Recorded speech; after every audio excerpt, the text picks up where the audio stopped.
మహా అంటే మనం బతికేది 300 కోట్ల సెకండ్లు 100 సంవత్సరాలకు. ఏ 3 సెకండ్లో ఎవరు రాలిపోతారో ఎవరికి తెలియదు. వాళ్ళ ఇంట్లో అన్నీ జరిగినాయి. వాళ్ళ నాన్న పోయినాడు, వాళ్ళ తాత పోయినాడు, ఆయన అయిపోయి చేసినాడు వివేకానంద రెడ్డి. అది తెలుసుకోవడం అతను. రాజ్యాంగం అంటే ఒక సిస్టమ్ ఉంటుంది. గవర్నర్ గారు ఈ రాష్ట్రానికి మొదటి పర్సన్. పాపం సుప్రీంకోర్టులో న్యాయమూర్తిగా ఉండి ఇక్కడికి విచ్చేసిన వ్యక్తి.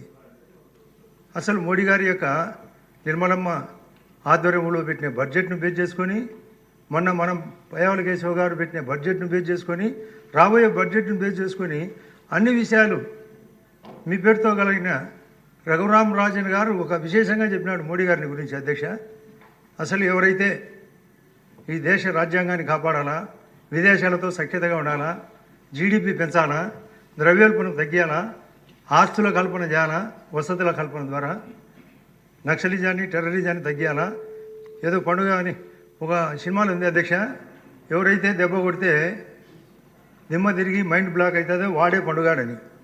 ఎన్ని లక్షణాలు కలిగినోడు మన మోడీ గారు. అధ్యక్ష, మోడీ గారి ఆధ్వర్యంలో ఇన్ని రకాలుగా స్కీమ్ జరిగితే అతను ఇష్టం వచ్చినట్టు సంపాదించి మన అనంత పద్మనాభ స్వామికి ఒకే నెలమాలిక అధ్యక్ష, కానీ ఈయనకి ఎన్ని మాలికలు ఉన్నాయో అతనికే తెలియదు.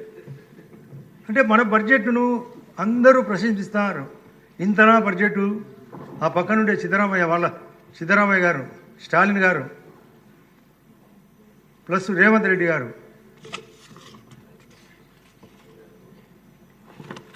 చూడమ్మా ఇన్ని రకాలుగా ఇంతనా అంటే ఈయన ఇంతేనా అంటాడు. అంటే అతనికి ఇంతనా అని తెలియదు, ఇంతేనా అని తెలియదు. ఎందుకంటే సంపాదించింటే పదవి కావాలా, డబ్బు కావాలా, ఇష్టం వచ్చినట్టు మాట్లాడాలి.